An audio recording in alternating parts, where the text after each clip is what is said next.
नमस्कार दोस्तों, political science के फंडे क्लासेस में आप सभी का स्वागत है।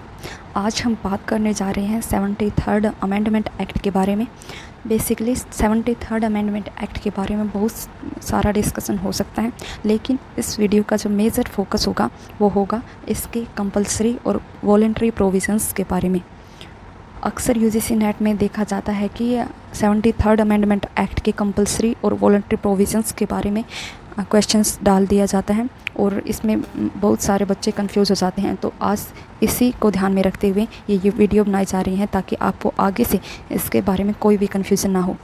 तो चलिए शुरू करते हैं इस वीडियो को। 73rd अमेंडमेंट एक्ट को पंचायती राज एक्ट के नाम से भी जाना जाता है। यहाँ पर PRA लिखा गया है पंचायती राज एक्ट के लिए। तो इस एक्ट को पास किया गया था 1992 में। उस समय PV नरसिम्हा राव जी हमारे प्रधानमंत्री थे और इस एक्ट को लाने का मेजर एम ये था कि रूरल जो एरिया है यानी कि ग्रामीण जो क्षेत्र है उनको वहाँ के स्थानीय शासन को चलाने के लिए वहाँ के गांव को सशक्त बना जाए, वहाँ पर गांव में ग्राम पंचायत का गठन किया जाए, वहाँ के जो लोकल मुद्दे हैं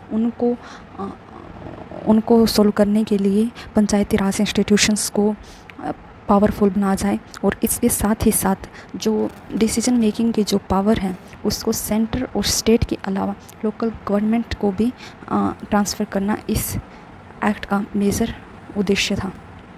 अगर इस एक्ट के इम्पोर्टेंट फैक्ट्स की बात की जाए तो इसकी एक्ट के द्वारा भाग 8 जोड़ा गया,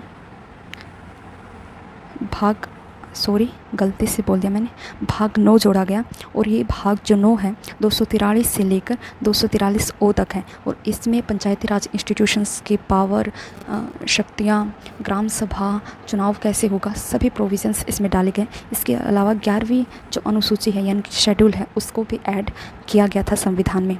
इसके अलावा पंचायत को 29 विषय यानी कि 29 सब्जेक्ट पर लॉ बनाने की पावर या डिसीजन मेकिंग की पावर दे दी गई थी। जैसा कि पहले बताया जा चुका है कि उस समय के प्रधानमंत्री PV नरसिम्हा राव जी थे। तो चलिए आज की इस वीडियो के मेजर पार्ट पे चलते हैं जिसमें कि हम इसके कंपलसरी और वॉलंटरी प्रोविजंस के बारे में बात करेंगे। सबसे पहले हम इसके कंपलसरी प्रोविजन के बारे में बात करेंगे। ये अगर देखें तो मेजरली 1 2 3 4 5 6 7 8 9 10 मेजर कंपलसरी प्रोविजंस हैं और यहाँ पर सबसे जो पहला मेजर प्रोविजंस है, यहाँ पर सबसे पहले मैं ये बता देना चाहती हूँ कि कंपलसरी प्रोविजंस ये क्यों हैं। इनमें स्टेट्स को कोई भी छूट नहीं दी गई है कि वो अपनी मर्ज़ी से इनमें से किसी भी एक भी प्रोविजंस को डिनाई कर सके। तो इसी को ध्यान में रखते हुए कंपलसरी प्रोविजंस बनाए गए हैं कि पंचायती राज इंस्टीट्यूशंस में कम से कम ये सभी मेजर प्रोविजंस होने ही चाहिए, इसको डिनाई नहीं किया जा सकता, निगलेक्ट नहीं किया जा सकता।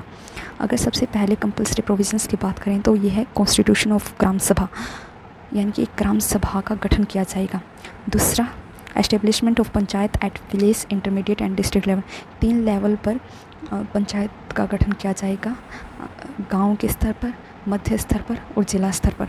डायरेक्ट इलेक्शन यानी कि प्रत्यक्ष चुनाव, यानी कि लोगों के द्वारा चुनाव कंडक्ट किया जाएगा जिसके माध्यम से प्रत्याशियों को इलेक्ट किया जाएगा। Indirect election to the post of the chairperson of the panchayat at the intermediate and district level. यहाँ पे ध्यान देने वाली बात यह है कि अक्सर हम देखते हैं कि PRI में हर एक मेंबर प्रत्यक्ष रूप से डायरेक्ट जनता के द्वारा इलेक्ट हो के आता है, लेकिन यहाँ पर अगर बात की जाए इंटरमीडिएट यानी कि हो सकता है, अगर हम हरियाणा की बात करें तो यहाँ पर इंटरमीडिएट लेवल है ब्लॉक समिति।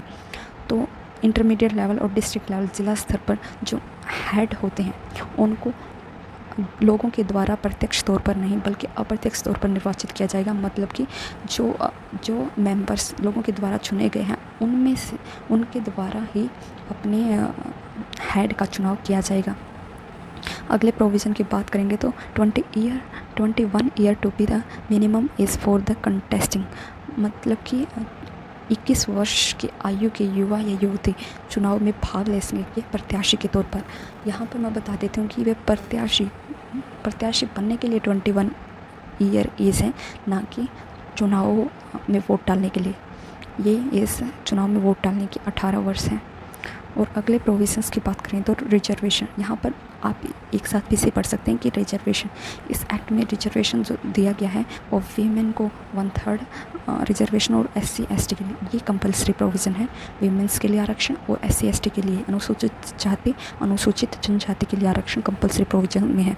Establishment of state election commission, एक राज्य चुनाव आयोग की स्थापना की जाएगी चुनाव करवाने के लिए। Fixing of tenure of 5 years and holding election with in 6 months in any event of suppression of any panchayat. अगर 5 वर्ष से पहले कोई भी पंचायत अगर भंग हो जाती है, पहले समाप्त हो जाती है, तो 6 month के अंदर चुनाव करवा दिए जाने चाहिए। ये कंपलसरी प्रोविज़न है। और अगला है कि स्टेट फाइनेंस कमीशन की भी एस्टेब्लिशमेंट की जाएगी 5 year के अंदर। तो एक बार क्विक रिव्यू ले लेते हैं कि कंपलसरी प्रोविजंस में ग्राम सभा के एस्टेब्लिशमेंट, 3 लेवल पर पंचायत संस्थाओं की स्थापना, डायरेक्ट इलेक्शंस होंगे मेंबर्स के लिए, इनडायरेक्ट इलेक्शंस होंगे इंटरमीडिएट और डिस्ट्रिक्ट लेवल की जो संस्थाएं हैं उनके लिए। 21 ईयर है चुनाव लड़ने के लिए आयु। रिजर्वेशन है वीमेन के लिए और SC/ST के लिए। स्टेट इलेक्शन कमीशन और फाइनेंस कमीशन की एस्टेब्लिशमेंट होगी। 5 ईयर से पहले अगर डिसोल्व हो जाती है पंचायत तो उसके बाद 6 month के अंदर चुनाव करवा लिए जाएंगे। यहाँ पर दोस्तों मैं ये बता देना चाहती हूँ कि आप ये कंपलसरी प्रोविजंस अगर याद कर लेते हो तो अपने आप वॉलंटरी प्रोविजंस अगर आ भी जाते हैं स्टेटमेंट की फॉर्म में तो आप आराम से आइडेंटिफाई कर पाओगे कि इसमें से कौन सा गलत है। लेकिन फिर भी हम देख लेते हैं कि वॉलंटरी प्रोविजंस कौन कौन से हैं इसमें। सॉरी फॉर दैट कि यहाँ पर मैंने 2 ये जो है प्रोविजंस एक जैसे लिख दिए हैं, sorry for that. Voluntary provisions की बात करें तो giving representation to member of parliament and state legislature at various levels of the panchayat, यानी कि ये वॉलंटरी प्रोविजंस मतलब कि ये बात है कि वॉलंटरी प्रोविजंस की जिम्मेदारी स्टेट पर है कि वो अपने पंचायती राज इंस्टीट्यूशंस को ये पावर ग्रांट करना चाहेगा या नहीं। तो अगर कोई राज्य चाहता है कि अपने संसद के सदस्यों और विधानसभा के सदस्यों को आरक्षण देना चाहता है तो वो दे सकता है पंचायत में। ग्रांटिंग पावर्स टू, कितनी पावर्स देनी है पंचायती राज इंस्टीट्यूशंस को ये भी स्टेट पर डिपेंड है। Providing representation of seats for backward class, यहाँ पर ध्यान देने वाली बात है कि SC/ST और वीमेंस के लिए रिजर्वेशन तो कंपलसरी प्रोविजंस है, लेकिन बैकवर्ड क्लास के लिए रिजर्वेशन की बात है जो है वो वॉलंटरी है, स्वैच्छिक है। ये स्टेट पर डिपेंड करेगा कि वो देना चाहेगा या नहीं। Revolution of power and representation की कितनी किसको पावर ग्रांट करनी है और प्रतिनिधित्व देना है ये भी स्टेट पर तो मैंडेटरी नहीं है, ये वॉलंटरी है, वो कर भी सकता है और नहीं भी। तो ये थे आज की हमारी वीडियो। इसमें हमने देखा कि पंचायती राज इंस्टीट्यूशंस के कंपलसरी और वॉलंटरी प्रोविजंस कौन कौन से हैं।